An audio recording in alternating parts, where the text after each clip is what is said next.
everyone, welcome. This is Aishwarya Tiwari and today we are going to study Vedic era यानी कि वैदिक काल। पिछली वीडियो में हमने हड़प्पा सिविलाइजेशन की मेन कैरेक्टरिस्टिक्स, उसके महत्वपूर्ण तथ्य and the causes of its decline यानी कि हड़प्पा सिविलाइजेशन के पतन के कारण पढ़ा था। जिन्होंने भी प्रीवियस वीडियो नहीं देखी है, नीचे डिस्क्रिप्शन में उसकी लिंक प्रोवाइडेड है, आप उसमें विजिट करके देख सकते हैं। आज हम वैदिक एरा यानी कि ऋग्वैदिक काल और उत्तर वैदिक काल पूरा ही पढ़ेंगे और अपकमिंग वीडियो में हम जैनिज्म एंड बुद्धिज्म पढ़ेंगे। अगर आप कोई और टॉपिक पढ़ने के लिए इंटरेस्टेड हैं तो आप प्लीज़ कमेंट बॉक्स पे कमेंट कीजिए and I will try my best to deliver that topic. And अगर ज़्यादा रिक्वेस्ट आती हैं तो हम उन पे भी वीडियोस बना सकते हैं। तो चलिए आज हम वैदिक एरा से स्टार्ट करते हैं।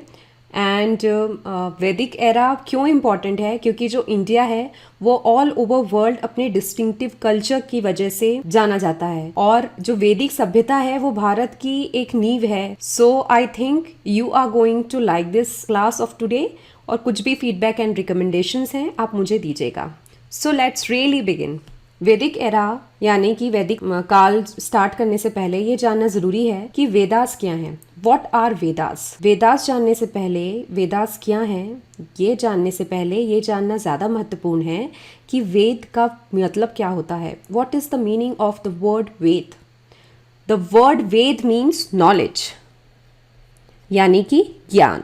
The history of Vedic India is largely known through religious text Vedas, which gave the period its name. तो जो religious text है वेदास यानी कि वेदास जो है वो धार्मिक ग्रंथ हैं, उनके थ्रू हमें वैदिक इंडिया की हिस्ट्री जानने मिलता है। लेकिन ये जानने की बहुत ज़्यादा आवश्यकता है कि जो वेद हैं वो सिर्फ और सिर्फ धार्मिक ग्रंथ नहीं हैं, बल्कि उससे हमें उस समय की social life, economic life, political life, administration, बहुत सारी चीजों के बारे में जानकारी मिलती है। तो हम जैसे जैसे आगे पढ़ेंगे we will be covering all those aspects. हम वो सारी चीजें पढ़ेंगे कि कैसे वेद जो है वो एक धार्मिक ग्रंथ तो थे ही, लेकिन वो वैदिक काल के सामाजिक जीवन, अर्थव्यवस्था और राजनीतिक जीवन और भी कई पहलुओं पे हमें जानकारी देते हैं। वेदों में सबसे प्राचीनतम वेद है ऋग्वेद और ऋग्वेद के ही नाम पे वैदिक काल का एक बहुत बड़ा टाइम, एक बहुत बड़ा हिस्सा जो है वो नामांकित किया गया है Rigvedic era. So Rigveda is the oldest literally creation.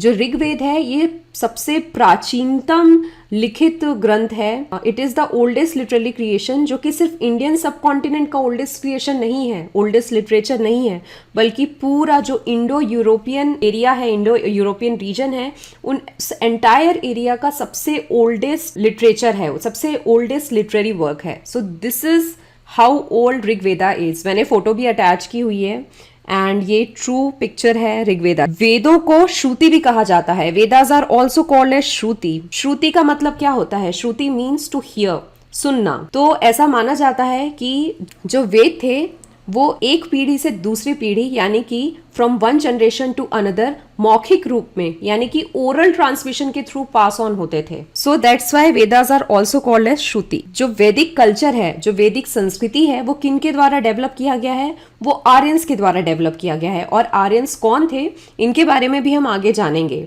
और जो वैदिक एज है वो आर्यंस का जब एडवेंट हुआ इंडिया में, यानी कि आर्यंस का जब आगमन हुआ भारत में, तब से वैदिक एज स्टार्ट हुई है। अब आता है वैदिक एरा। तो वैदिक एरा को हमने 2 पार्ट्स में डिवाइड किया है। वैदिक काल को हमने 2 भागों में विभाजित किया है। The first part is Rigvedic era. जो पहला हिस्सा है वो है ऋग्वैदिक काल। जो दूसरा पार्ट है वो पोस्ट वैदिक एरा। जो दूसरा भाग है उसे कहते हैं उत्तर वैदिक काल। ऋग्वैदिक एरा जो है वो 1500 टू 1000 BCE तक एक्सटेंड करता है और जो पोस्ट वैदिक एरा है वो 1000 टू 600 BCE तक एक्सटेंड करता है। अब ये डिवीजन क्यों ऐसा डिवीजन हमें देखने मिल रहा है ऋग्वैदिक एरा में और पोस्ट वैदिक एरा में? ऐसा डिवीजन हमें इसलिए देखने मिल रहा है क्योंकि ये जो साल के ड्यूरेशंस है ना, जो 2 अलग हमें रेंज दिख रही है, 1500 BCE टू 1000 BCE और 1000 टू 600 BCE, इन 2 फेजों में मेजर ट्रांसफॉर्मेशन हुआ है सोसाइटी में, समाज में बहुत मासिव, बहुत बड़े तौर पे ड्रास्टिक चेंजेस हुए हैं, परिवर्तन हुआ है, इसलिए जो वैदिक काल है इसको दो हिस्सों में डिवाइड किया गया है। अब जो वैदिक काल है इसकी शुरुआत किन्होंने की थी? आर्यंस ने की थी। अब आर्यंस कौन है, हम इनके बारे में जानते हैं। Aryans were semi nomadic people, अर्ध घुमक्कड़ जीवन था इनका। वो came to India in waves. तो जो आर्यंस थे वो भारत जो है एक साथ ही नहीं आए थे, वो कई वेव्स में आए थे, एक के बाद एक आए थे। और इनका आगमन 1500 BCE से स्टार्ट हुआ था, जहां से हमारा ऋग्वेदिक एरा शुरू होता है। Aryan people were not a race but a linguistic group. जो आर्यंस थे वो कोई प्रजाति नहीं थी, it was not a race but a linguistic group, लेकिन एक वो भाषाई समूह थे। मतलब जो शब्द है आर्यन, ये जो है एक भाषाई समूह को दिखाता है, ना कि किसी प्रजाति को। अब हम आते हैं आर्यन वर्ड के मीनिंग में। The word Aryan literally means high birth, यानी कि श्रेष्ठ, but it is a lingual thought, it is a linguistic thought, it is not a racial thought. ये एक भाषाई विचार है, ये एक प्रजातीय विचार नहीं है। Rigveda contains the description of Aryans and hymns of deities in Sanskrit language. जो पूरी ऋग्वेद है ये संस्कृत भाषा में लिखी हुई है और ये आर्यंस का वर्णन करती है, और साथ ही साथ कई वंदनाएं लिखी हुई हैं इसमें देवताओं की। अब आर्यंस के ओरिजिन को लेके बहुत अलग अलग थ्योरीज हैं, बहुत अलग अलग जो बुद्धिजीवी अलग अलग स्कॉलर्स हैं उनमें अलग अलग मत है उनके। तो चलिए हम कुछ बहुत ही इंपॉर्टेंट एंड फेमस जो थ्योरीज हैं आर्यंस की ओरिजिन की, आर्यंस के आगमन की और कहाँ से वो आए थे उसके बारे में पढ़ते हैं। तो जो फर्स्ट थ्योरी है वो बताई गई है सर विलियम जोन्स के द्वारा, और विलियम जोन्स जी के द्वारा ये मानना था कि जो आर्यंस थे वो यूरोप से आए थे।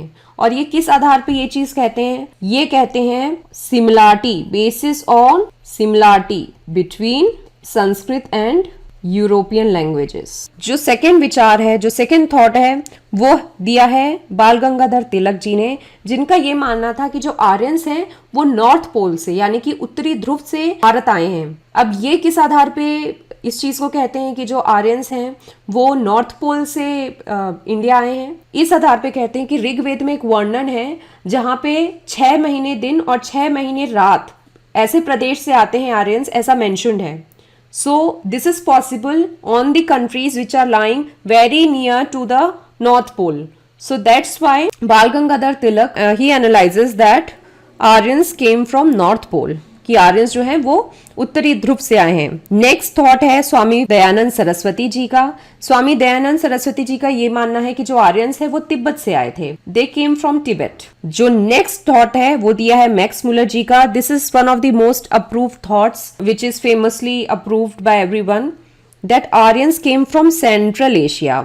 एंड इसका आधार क्या है, इसका बेस क्या है, किस आधार पे मैक्स मुलर जी ने कहा कि जो है आर्यंस हैं वो मध्य एशिया यानी कि सेंट्रल एशिया से आए थे? उन्होंने भी भाषाई आधार पे ये बात कही है। So he has analyse this on the basis of similarity between the Central Asian and Sanskrit languages. तो मैक्स मुलर जी के according Aryans came from Central Asia to India and then they migrated to सप्त सैंधव region। एक 5th number की भी theory है, that theory is famously called as सप्त सैंधव theory, सप्त Saindhav reason वाली थ्योरी। और ये थ्योरी दी है गंगानाथ झा जी ने और AC दास जी ने। इनके अकॉर्डिंग आर्यंस जो थे उनका मूल निवास स्थान, उनकी जो नेटिव ओरिजिन है वो सप्त सैंधव रीजन से ही है, यानी कि इंडिया में ही है, वो शुरू से ही इंडिया में रह रहे थे। सो this is yet another theory, ये दूसरी थ्योरी है आर्यंस की ओरिजिन की। अब सप्त सैंधव रीजन के बारे में हमने पढ़ा। सो व्हाट इज दिस सप्त सैंधव रीजन? तो जैसा नाम बता रहा है सप्त सैंधव रीजन, मतलब ऐसा क्षेत्र जो कि 7 नदियों वाला हो। The region of 7 rivers is Sapta Saindhav reason. और आज के प्रेजेंट डे वर्ल्ड में, अभी प्रेजेंट डे सिनेरियो में जो पंजाब एंड सिंध है उस एरिया को सप्त सैंधव रीजन बोला जा सकता है। The region is constituted by 2 main rivers. तो सप्त सैंधव रीजन की 2 मेन रिवर्स रही हैं। जो फर्स्ट इंपॉर्टेंट रिवर है वो है द इंडस रिवर, और जो सेकेंड इंपॉर्टेंट रिवर है वो है सरस्वती रिवर। इंडस रिवर को हम सिंधु नदी भी बोलते हैं एंड सरस्वती नदी। अब बोल रहे हैं सप्त सैंधव रीजन। सो जो फर्स्ट इंपॉर्टेंट नदी है Indus river, so Indus river and it's tributaries plus Saraswati river, ये एक साथ मिलके 7 रिवर्स बनाती हैं, यानी कि सिंधु नदी और उसकी सहायक नदियां।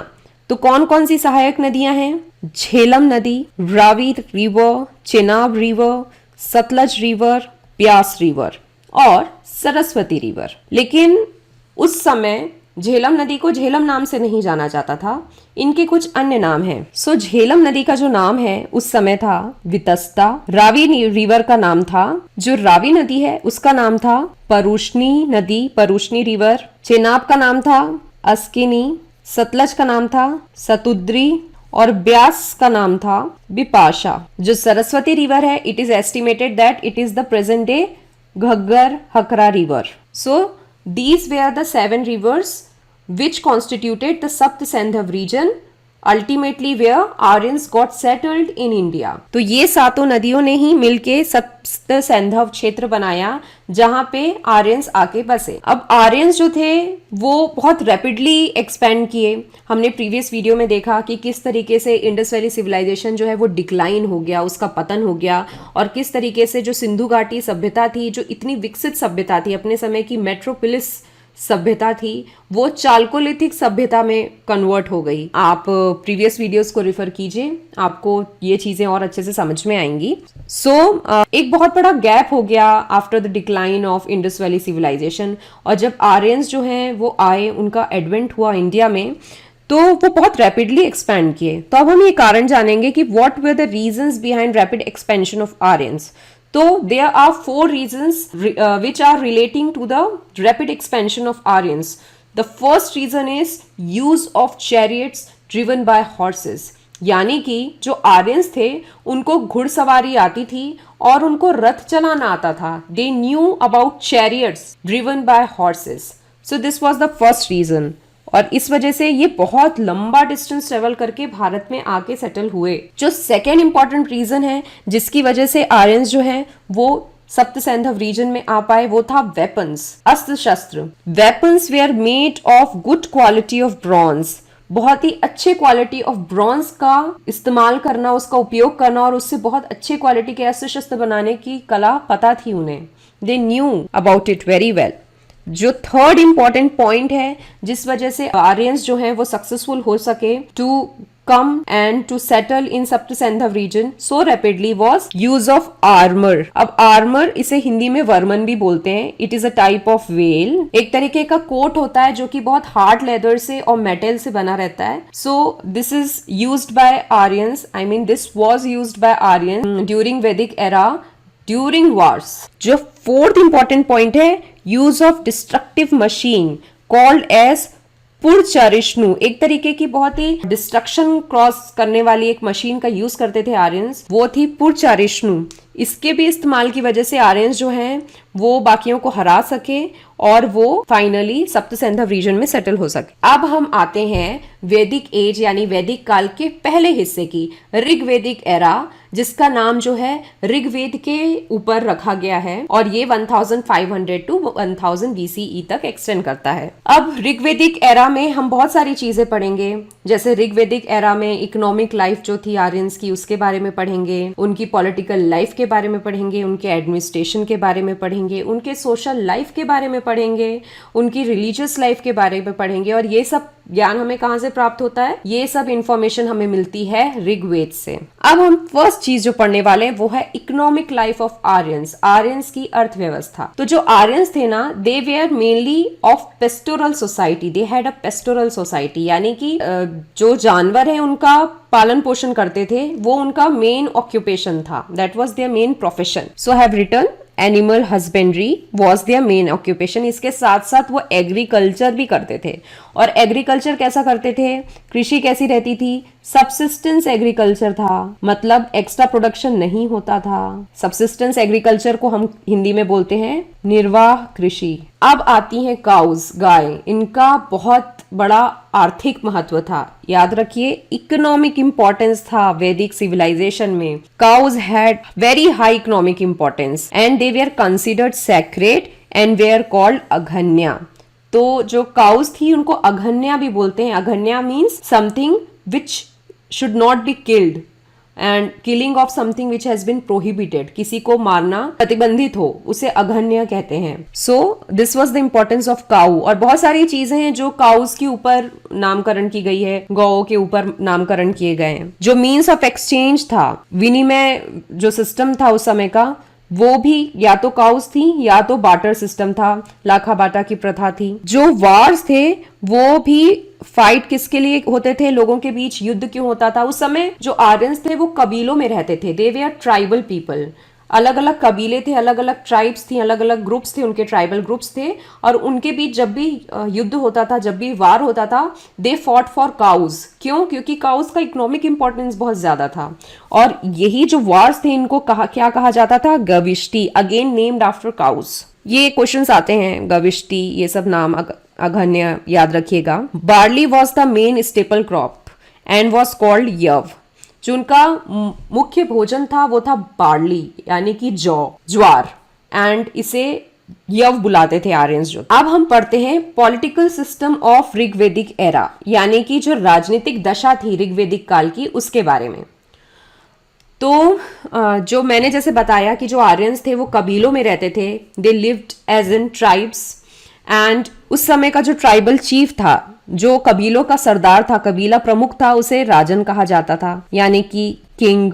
और ऋग्वेद में बहुत सारी असेंबली, बहुत सारे ऐसे समूह मेंशन्ड हैं, उनके बारे में मैं बताती हूँ. जो एक वर्ड मेंशन्ड है वो है समिति. समिति वॉज अ ग्रुप. समिति एक ऐसी असेंबली थी. It was such an assembly which elected the king, यानी कि राजा को ये चुनती थी. जो नेक्स्ट असेंबली मेंशन्ड है ऋग्वेद में वो है सभा. सभा असिस्टेड द किंग. सभा में जो सदस्य रहते थे, दे हेल्प द किंग. वो राजा को प्रशासन करने में उनकी मदद किया करते थे. एक और वर्ड मेंशन्ड है वो है विधत बोलते हैं. So this is विधत.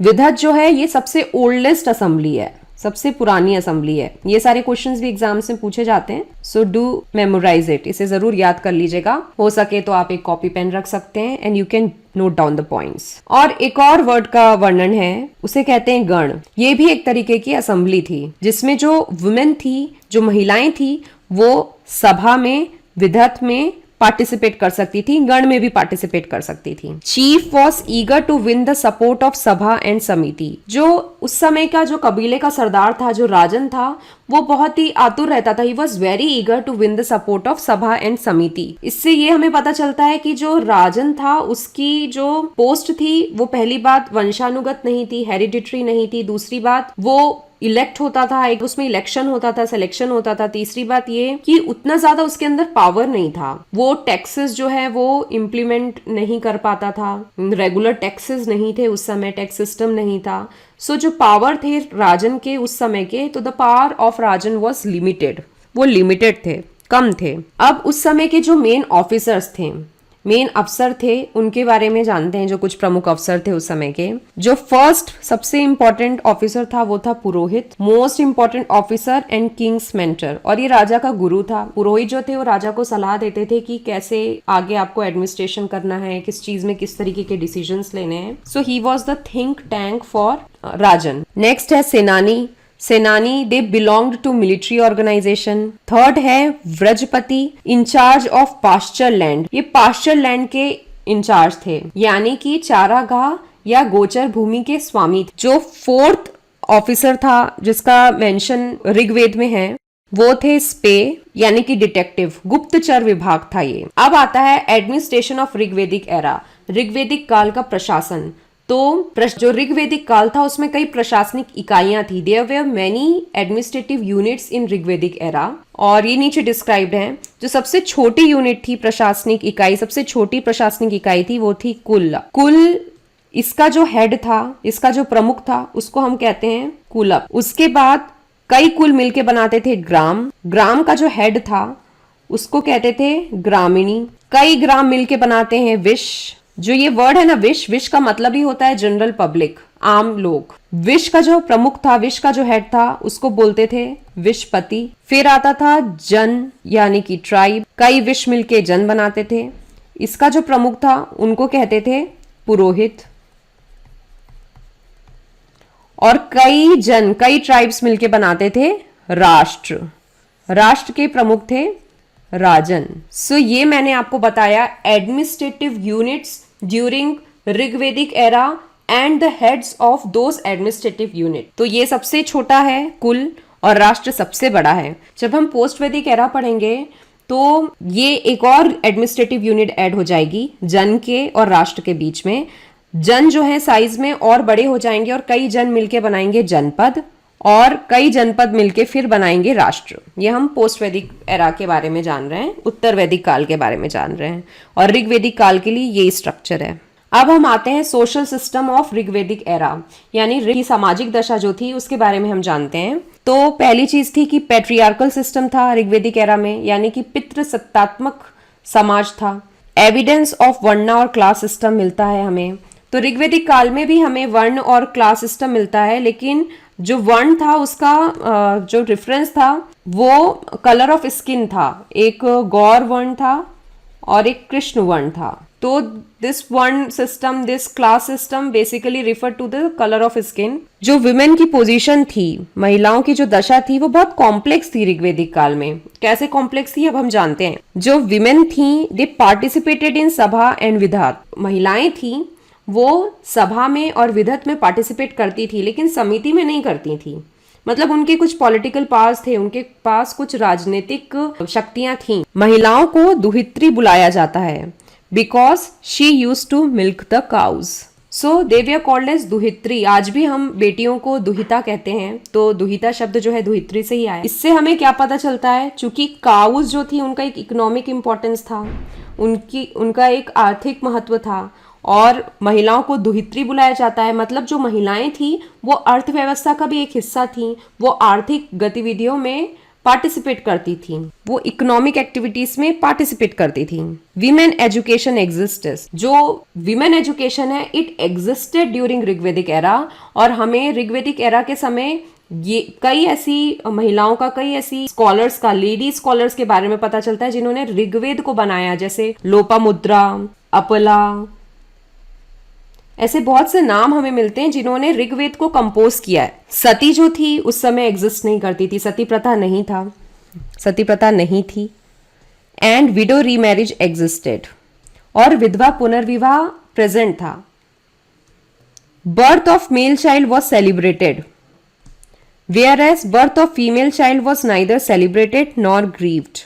यानी कि जब पुत्र की प्राप्ति होती थी तो उसको सेलिब्रेट किया जाता था, खुशियां मनाई जाती थी, लेकिन जब फीमेल चाइल्ड का बर्थ होता था तब सेलिब्रेशन नहीं होता था, लेकिन लोग उस चीज को क्रिटिसाइज भी नहीं करते थे, वो दुखी नहीं होते थे।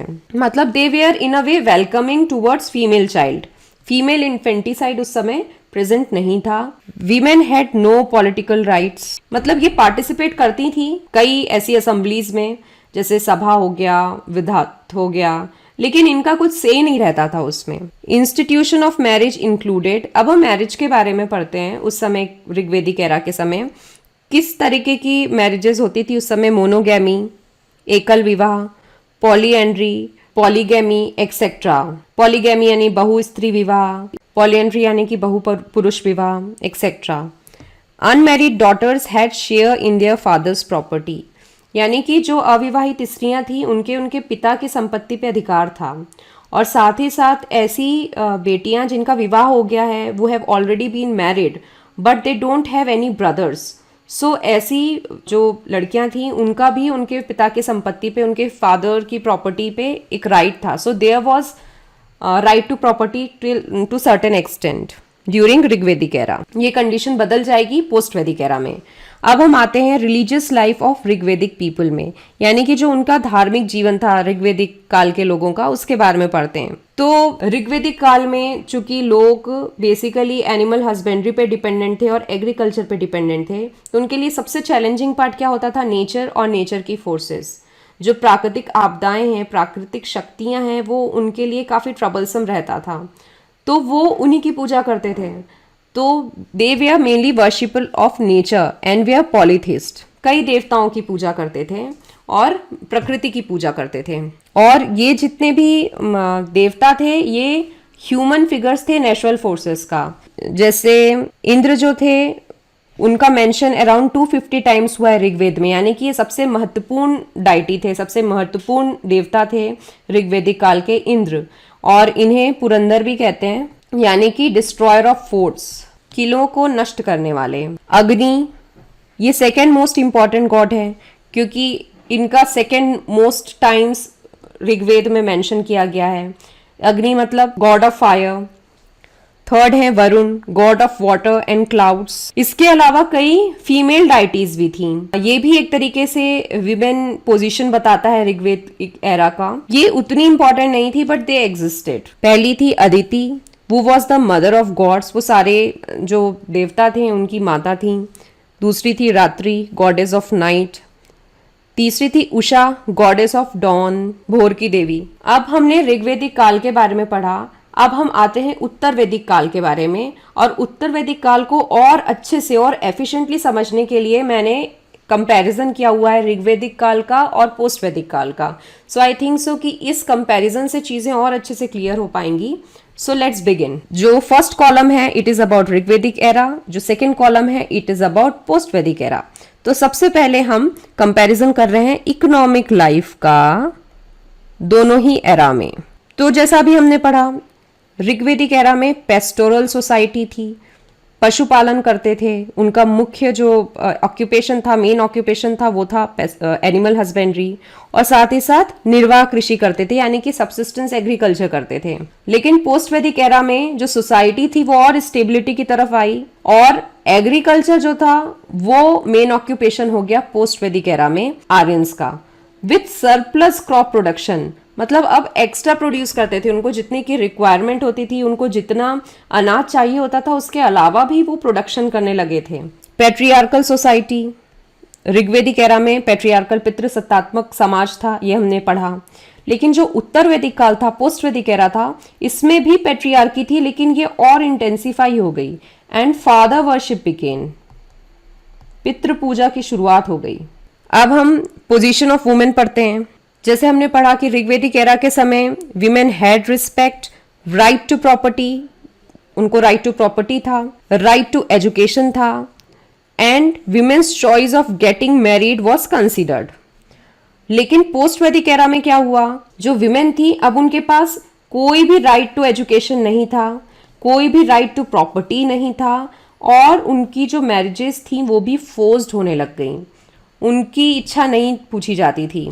So in this way we can see the condition of women deteriorating. ऋग्वेदिक काल में girl child was not unwelcomed. जैसा हमने पढ़ा कि अगर पुत्र का जन्म होता था तो सेलिब्रेशन करते थे, लेकिन अगर पुत्री का जन्म होता था तो दुख भी नहीं मनाते थे, भले सेलिब्रेशन ना हो। लेकिन पोस्ट वैदिक एरा में गर्ल चाइल्ड जो था वो अनवेलकम्ड हो गया और यहीं से इन्फेंटिसाइड शुरू हो गई, भ्रूण हत्या की शुरुआत हुई। Women participated in assemblies. ऋग्वेदिक काल में, ऋग्वेदिक एरा में जो विमेन थी वो असम्बलीज में, सभाओं में भाग लेती थी। लेकिन पोस्ट वैदिक एरा में women could not take part in assemblies.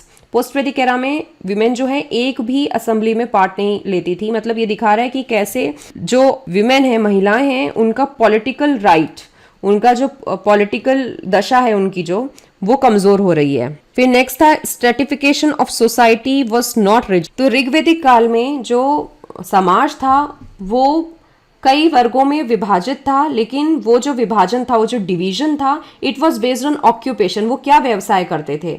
और 3 लेयर्स थी, ब्राह्मण्स, क्षत्रिय एंड वैश्य।